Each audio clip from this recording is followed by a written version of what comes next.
క్రీస్తునందు ప్రియమైన సహోదరి సహోదరులకు యేసుక్రీస్తు నామములో శుభములు. దేవుని యొక్క మహిమ మీ మీద ప్రకాశించునుగాక. ఈరోజు దేవుడు మనకిచ్చిన మాట యెహెజ్కేలు గ్రంథము 18వ అధ్యాయము 4వ వచనము. మనుషులందరూ నా వశంలో ఉన్నారు, తండ్రులేమి కుమారులేమి అందరూ నా వశంలో ఉన్నారు.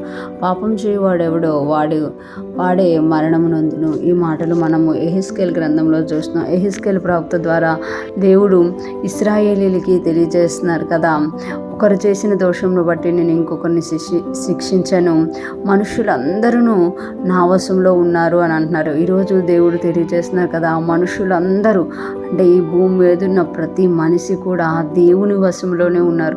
చాలామంది మేము అనుకుంటాం మనమే దేవుని వశంలో ఉన్నాం, యేసయ్యని ఎరిగిన వారు మనమే దేవుని కాదు. ప్రతి ఒక్కరు అంటే భూమి మీద ఉన్న ప్రతి మనిషి అనే ప్రతి ఒక్కరు కూడా దేవుని వశంలో ఉన్నారంట, నా వశంలో ఉన్నారు. ఒక మాట చెప్తారు కదా ఇర్మీయా గ్రంథంలో, దేవుడు సర్వశరీరులకు దేవుడైన యెహోవాకు అసాధ్యమైనది ఏదైనా ఉందా? ఆయన సర్వశరీరులకు దేవుడు.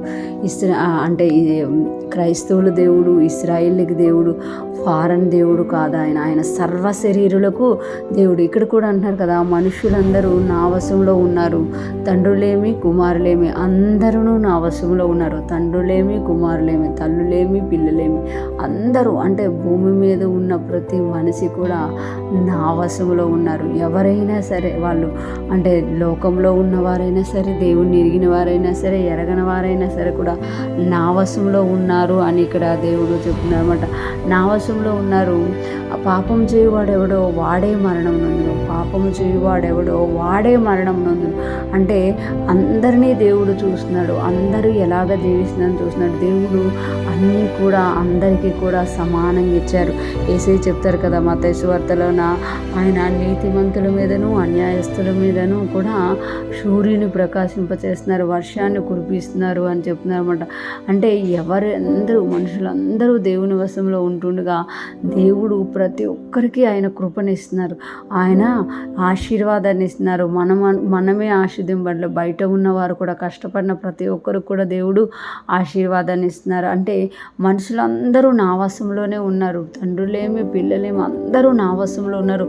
పాపము చేయువాడెవడో వాడే మరణం నొందును. అంటే ఎవరు తప్పు చేస్తున్నారో, ఎవరు హాని చేస్తున్నారో వాడిని దేవుడు చూస్తున్నారంట. చూసి వారిని మరణమునకు అప్పగిస్తున్నాను. అంటే ఈ లోకంలో మనం చూసుకుంటే ఎప్పుడైతే క్రీస్తును అంగీకరించామో వాళ్ళు చాలా వరకు మరణములోనే ఉన్నారు. ఎప్పుడైతే మనం క్రీస్తుని అంగీకరిస్తామో మరణము నుండి జీవములోనికి మనము ప్రవేశిస్తున్నాం. మరణంలో నుండి జీవములోనికి వచ్చిన మనము మరలా తప్పులు చేస్తూ ఉంటే, అంటే ఒకసారి చేసి రెండుసార్లు చేసి అదొక అలవాటుగా మారిపోయి ఆ తప్పులు చేస్తుంటే మరలా మనం మరణాన్ని స్నేహిస్తున్నామంట.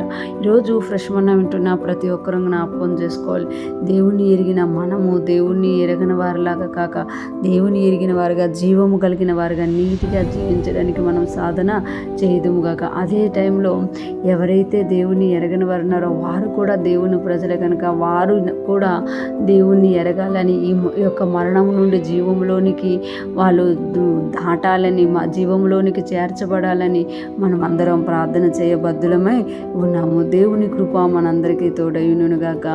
మనము నీతిగా పరిశుద్ధంగా జీవిస్తూ ఇతరులను కూడా ఆ మార్గంలో నడిపించే వారంగా ఉందముగాక. ఆమేన్.